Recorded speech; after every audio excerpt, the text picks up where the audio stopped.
Geometry, Chapter 7, Lesson 2. Now that we know how to identify similar polygons, how can we use those or apply that similarity to problem solving or determining lengths? So let's take a look at that.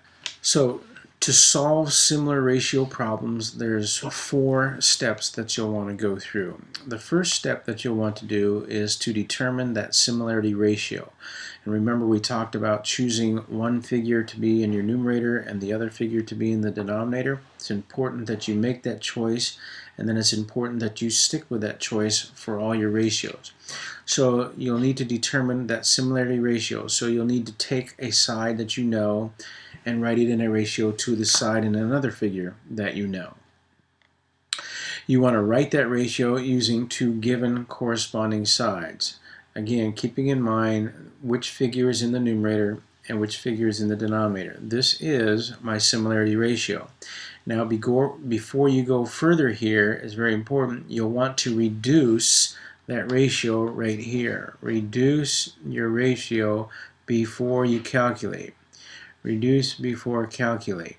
This will save you a little bit of headaches in regards to arithmetic, because sometimes these numbers can be rather large, like 15 over 25. But if we reduce that, we're down to 5 over 3, so we're multiplying by 5 and 3 rather than 15 and 25. So always reduce your similarity ratio first before you go on to use it to calculate something. So reduce before you calculate. The next thing that you want to do is, now that you have a ratio that you know, you're going to write another ratio equal to it, a proportion. Remember, one ratio said equal to another. And in that second ratio, you're going to know one of the lengths from one of the figures, and then the other length will be the one you're trying to calculate. So that second ratio will have one value that you know, the other value will be your variable or your unknown. And so you'll have this proportion set up where you'll have a ratio on the right where you'll have both values. You'll have a ratio on the left where you'll have one of the 2 values. And then we can use the properties of proportions that we learn in order to solve that proportion. So if you follow these 4 steps, being very careful to write your similarity ratio first, reduce that ratio, and then write equivalent ratios, setting up a number of proportions, you'll be able to do these problems rather easily. So let's take a look at a typical type of problem that you'll have to do. Here we're told that the polygons are similar, so we know that all the sides are proportional, and that's important to know. Determine the value of each variable. So remember that the first thing I want to do is to take a side is to decide which figure is going to be in the numerator and which figure is going to be in the denominator. So I'm going to put the left figure in my numerator, and I'm going to put the figure on the right in my denominator to make sure that I write all of my ratios the same way. Now that I've decided that, I want to take a length from the left figure and set it in a ratio to a length from the figure on the right. But I want to use one where I know both the lengths so that I can get the similarity ratio. So I'm going to take this 10 and its corresponding side, the 5, and use that as my ratio because I know both of those lengths. And then I want to reduce it. So dividing both of these by 5, I have 2 over 1. Now this is my similarity ratio. And that's what this means is that all of the other sides, when I write them in ratio, must simplify to the same values. We're going to use that fact then to determine the other lengths. So now that I know what my similarity ratio is, I'm going to write another ratio, keeping the same order, the left figure in the numerator, the right figure in the denominator, and I'm going to choose a pair of corresponding sides. So I have a corresponding side 8 here, and then its corresponding side is x. So that's going to be x. And now I have a proportion, which we know how to solve because we already learned how to do that. So the product of the extremes is equal to the product of the means, and then we divide by 4. So the x value is 4. Now I have to go back to the beginning. I go back to my similarity ratio, and I start again to figure out the next ratio, y. So I'm going to use 6 over y, because those are corresponding sides, and now I have another proportion, so I can simplify this. So I can multiply the extremes, and that will equal the means, product of the means, and simplify. So y is 3. So I can figure out my x and y doing that process. So again, if you remember these 4 steps, you determine the similarity ratio first, choosing sides from one and sides in another, making sure that you decided which figure is going to be numerator, which figure is going to be denominator. Write the ratio, make sure you reduce before you calculate. Reduce before you calculate. I should probably add that in here. Reduce before you calculate.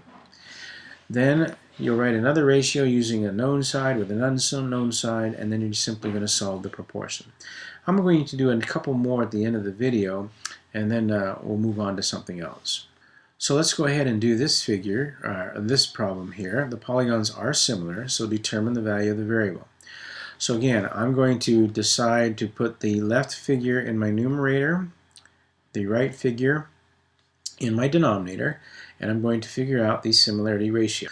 So I need to choose corresponding sides where I know both the lengths. Well, 10 and z, I don't know one of them, 6 and y, x and 12, so I'm going to choose, and I have to choose 8 with 6. So I put 8 with 6, and then I reduce, dividing both by 2, so 4 over 3, this is my similarity ratio. And I'm going to use that to begin each time when I want to solve for each of these different variables. So I start with the similarity ratio 4 to 3. I then can choose 10, that's the figure on the left, with its corresponding side z, and solve the proportion. So 4z is equal to 30. Z is equal to 30 over 4. Again, we're writing these ratios, and then we're going to simplify the fraction. So z is 15 halves. Okay, and again, I would like you to leave it like that. Then I start with my ratio again, and then I use the next pair of sides. So we can do 6 and y. So 6 and y.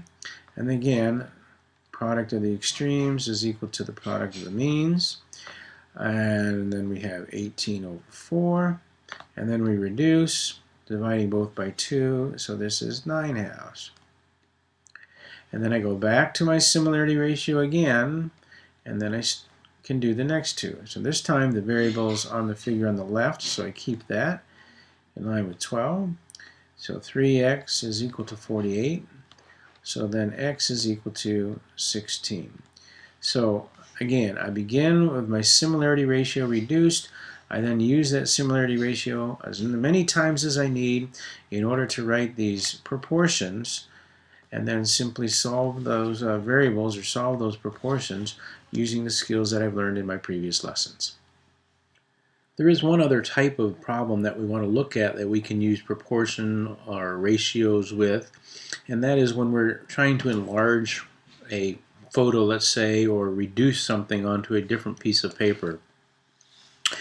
And there's a problem that's created from the fact that what we learned earlier is that not all rectangles are similar. So if I have a 3x5 card and I want to enlarge this and keep everything in proportion onto an 8.5 by 11 piece of paper, you'll notice that if I take the 3 and the 8.5 and I put that in a ratio and then simplify that, 30 over 5, that's going to divide by 5, so that gives me a ratio of 6 to 17.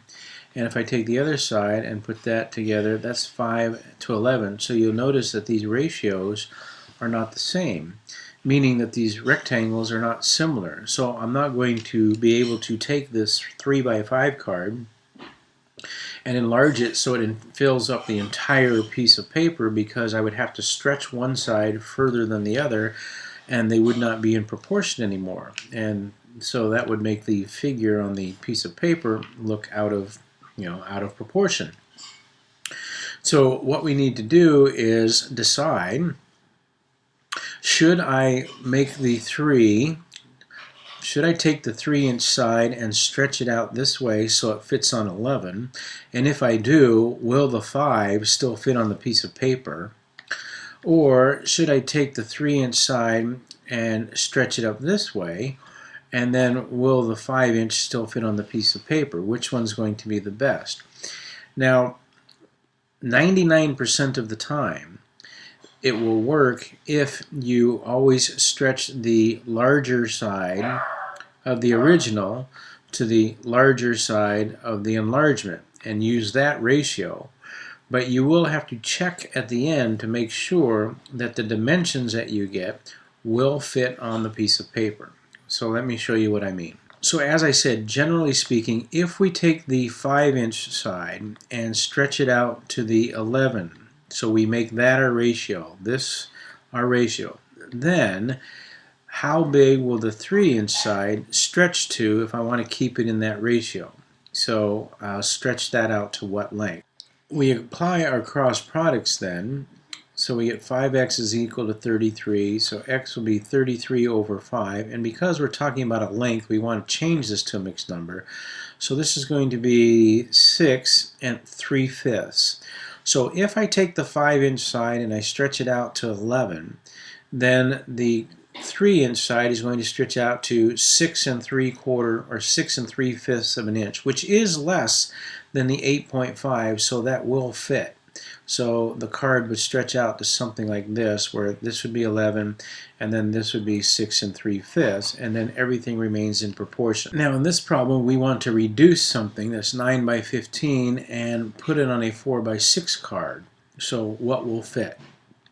So again, I have this 9 by 16 large piece of large poster or rectangle, and I want to put it on a 4 by 6. So what would be the best way to do this?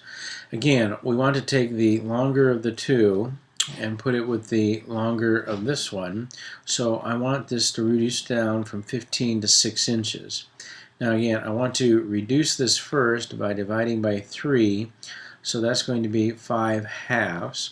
And then if I reduce this side down to 15 to fit on the 6, what will the 9 reduce down to if I keep everything in proportion?